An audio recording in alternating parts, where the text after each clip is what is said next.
Namaste. Prayers and meditations.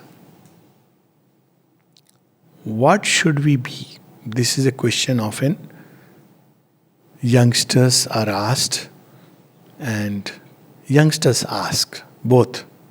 Beta kya banna chahte ho? What do you want to be? And the stock replies, I want to be a doctor, I want to be an engineer. Nowadays it's not lucrative. Huh? Doctor means 10 years of matha pachi, and at the end of it, you are at the mercy of drug companies and all this. So nowadays they say easy way out. I want to be a politician. No certificate required, nothing. Politician is the easiest profession. Anyways, whatever it be, I remember one child who was asked this question. Beta, what do you want to be? And this 7-year-old child says, I want to be God.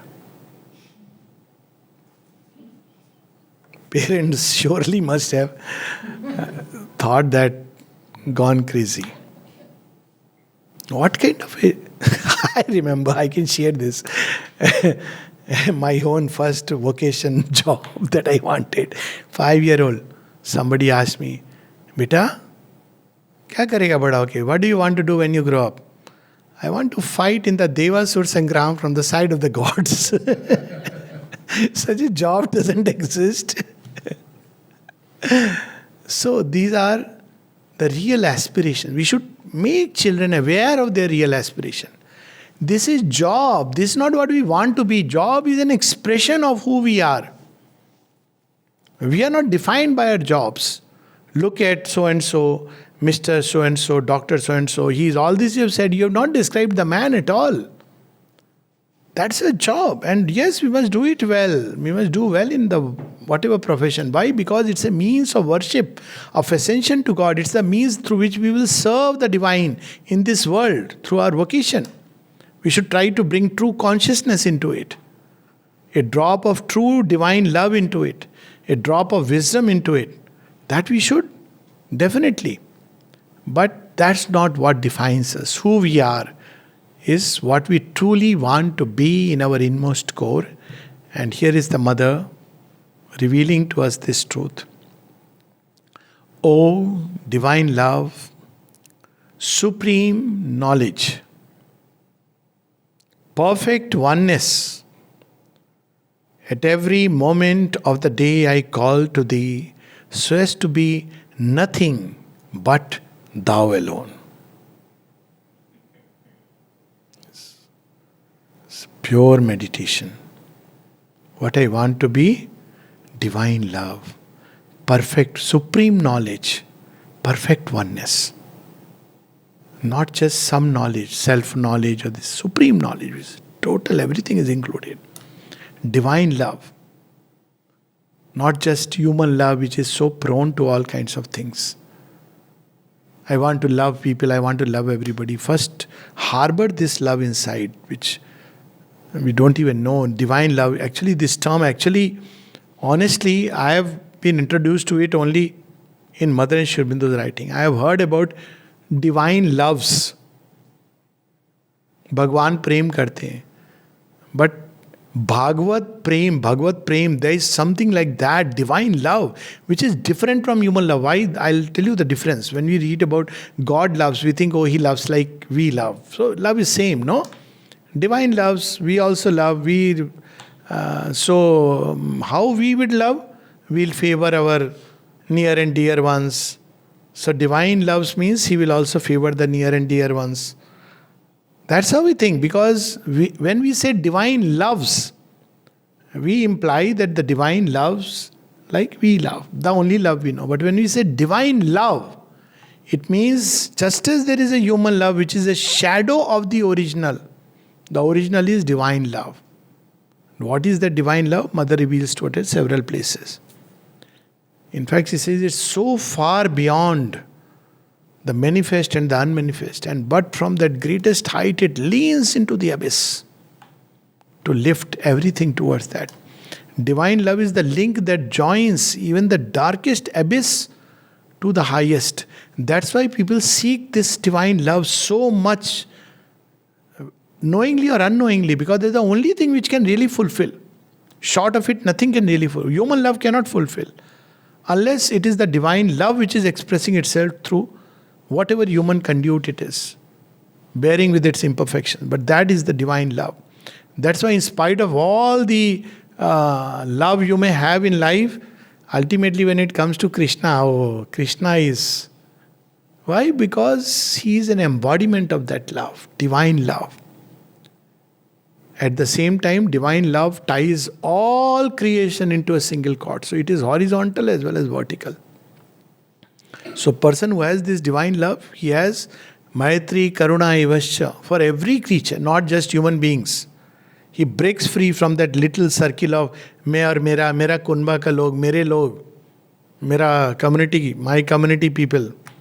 He breaks free from all that. He breaks free even from that magic circle of humanity. And he loves all creatures. Even a snake, he would not just go and kill. Oh, this is a poisonous stuff. Surely he will take care that the snake is driven out. If possible, he will not kill. He will ensure that the snake goes to where the snake should go. He will not tread upon a flower because it knows. He will not just kick a stone casually. If he removes it to the side, there will be that sense of love, divine love. So divine love, supreme knowledge, perfect oneness. At every moment of the day I call to thee so as to be nothing but thou alone. This is about her being. What about the instrument? Instrument is mind, life, body. Thoughts, feelings, physical body, all this is instrument. In the instrumental personality, so there is the user or the person. Person is the soul within. But personality is the instrument of the soul in Indian conception. So there are two levels at which it operates. Antahakaran, the inner instrument, which is the mind. Mind includes the inner world of feelings, thoughts, all this. And the outer instrument, the body and all its activities, the sense organs through which we operate, the karmendriya, Gyanendriya, the senses, the physical organs, they are the outer instrument. Now you see how beautifully, if you want to play music, you need outer instrument. But you also need the inner bhav and the khayal. And you also need the soul, which must flow through the music into this world, in everything. It can be in the field of medical science, anything. So you need at these levels. But imagine if the soul is not there. Outwardly you are doing everything same. A doctor without a soul, what does he become? He becomes a moneyed machine. He may be technically very good, by the way, but he will cater to an asuric way of life. He may be very good in terms of his technique, and to that extent, that has to be appreciated. But a divine doctor is awakened in the soul, and all his thoughts, feelings are full of goodwill. They are not eyeing on the purse. Okay, if I treat him well, then what happens? Inequality comes in. Then he starts favoring the rich and those who cannot pay up, or those who live, there are some, like in our services, ex-service people, you have that card, now government has to pay. So many corporate hospitals don't care. Why? Because we don't get immediate cash or immediate money. Government will pay for it. So they don't want. So they start favoring the rich. Why? Because you are eyeing on the pocket. But a divine doctor, not only will flow from the soul, he'll treat his patient as that, as a, some aspect of the divine. His thoughts, feelings will always be full of goodwill. It will never be like to harm somebody or take advantage of a person's position or situation in which the person is caught. So, she speaks now about the instrument. May this instrument serve thee. So first is what I want to be, and then the instrument. This instrument should be only at your service. Conscious of being an instrument. So people say, yes, the whole world is an instrument of the divine. What's the big deal? There is a difference between being a conscious instrument and an unconscious instrument. And the difference is that an unconscious instrument very often distorts the whole flow of the divine workings. Ultimately, there is only the divine power that works. But if the instrument is not conscious, he'll bring in that element of the ego. Divine will work through everything. Even a most egoistic doctor only eyeing on money, still the divine will work through him and save a patient if he wants to save. Ultimately, it's the divine grace. But if the instrument is conscious, the whole result will be qualitatively very different. So she says, may this instrument serve thee conscious of being an instrument, not ego, me, mine. It should be conscious of being thy instrument.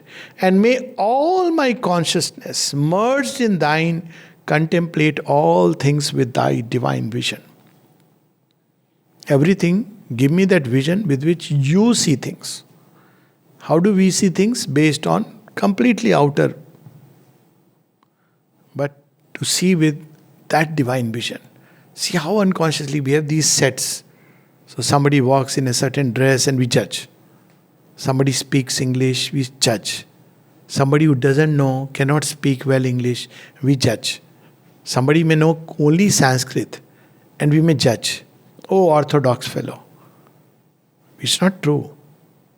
But that's how we judge people by appearances. Always, very unconscious movement. So, she says, but how does the divine see? We don't know. So she says, may I contemplate all things with thy divine vision. O Lord, Lord, grant that thy sovereign power may manifest. Now she's asking for power because in this world, nothing can be done without power.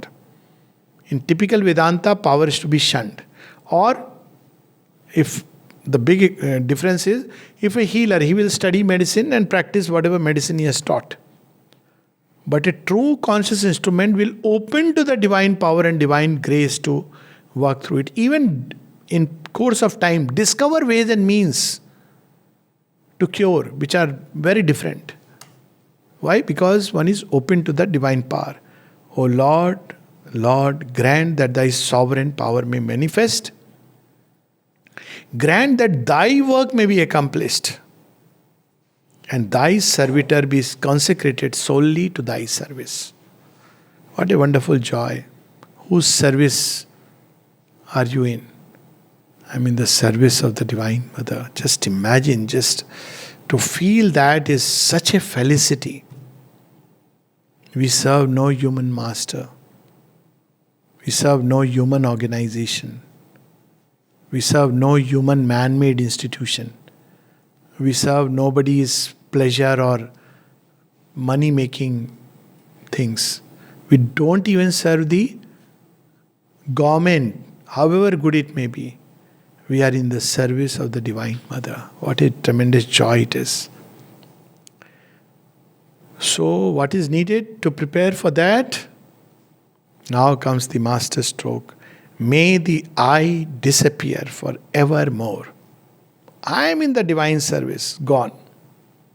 Zero. May the I disappear forevermore. May only the instrument remain completely open to the divine and his force and his love, knowledge, wisdom, oneness, vision, strength, power, peace to manifest upon earth. May 3rd, 1914. O divine love, supreme knowledge, perfect oneness, at every moment of the day I call to thee so as to be nothing but thou alone.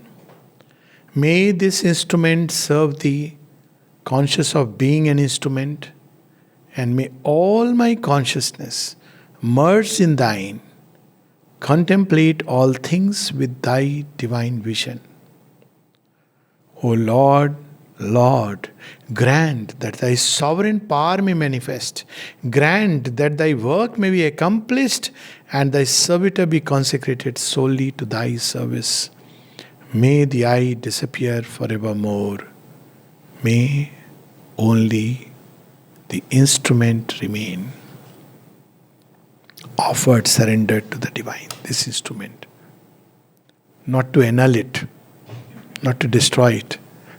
Upgrade it, make it better and better so that it can serve the divine better and better and more consciously. Namaste.